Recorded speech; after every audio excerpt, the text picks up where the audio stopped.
Écoute. Ce sont les 72 heures qui ont changé le monde et bouleversé le Proche-Orient. L'élimination de l'ayatollah Khamenei est un tournant historique. Il était au pouvoir depuis 36 ans.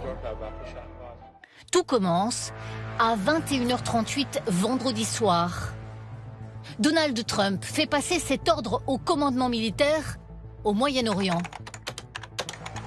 Opération Fureur épique validée.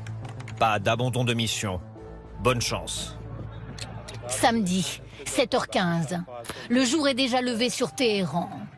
Des dizaines de missiles s'abattent sur la capitale iranienne. Ses habitants sont sous les bombes et pourtant, ils dansent. Et sous ce tunnel, ils jubilent. Klaxonnez, klaxonnez, liberté, liberté. Sur ce toit, une jeune femme filme et exprime son allégresse. Waouh! Ils ont frappé le bureau du guide suprême. 30 bombes de 50 kilos chacune sur la résidence de Khamenei en plein centre de Téhéran. Images satellites avant, après. Des espions de la CIA savaient qu'une réunion rassemblait ici des dignitaires du régime, dont l'ayatollah.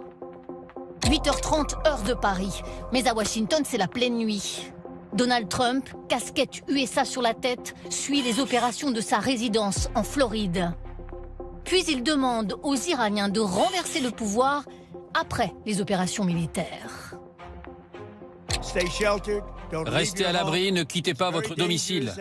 Il est très dangereux de sortir dehors, des bombes vont tomber partout. Lorsque nous aurons terminé, prenez le contrôle de votre gouvernement. 9h10. Première riposte iranienne sur Israël. Sirène d'alerte à Jérusalem, à Haïfa, à Tel Aviv. Des salves de missiles et de drones iraniens. Les familles s'installent dans les abris. Si on peut finir une fois pour toutes, ça prendra le temps que ça prendra, mais tant que ce sera bien fait. Si c'est pour repartir tous les 6 mois, c'est pas l'intérêt. Midi 11, toujours samedi. Confirmation d'une frappe iranienne sur cette base navale américaine à Bahreïn. Le Moyen-Orient s'embrase. L'Iran frappe aussi l'Arabie Saoudite, le Koweït, le Qatar. Oh my God. Mais aussi les Émirats arabes unis, la Jordanie, tous les pays abritant des bases américaines. Ces Français installés à Dubaï se réfugient dans un parking. On était en train de prendre la douche et d'un coup, une explosion est arrivée. Et on a ressenti l'immeuble trembler. 19h30, Conseil de défense à Paris. 400 000 Français sont présents au Moyen-Orient. La priorité absolue pour nous est évidemment la sécurité de nos ressortissants. Dimanche, 2h30 du matin, un présentateur de la télévision iranienne est en larmes. Il annonce la mort de l'ayatollah Khamenei. L'ayatollah Khamenei est mort en martyr.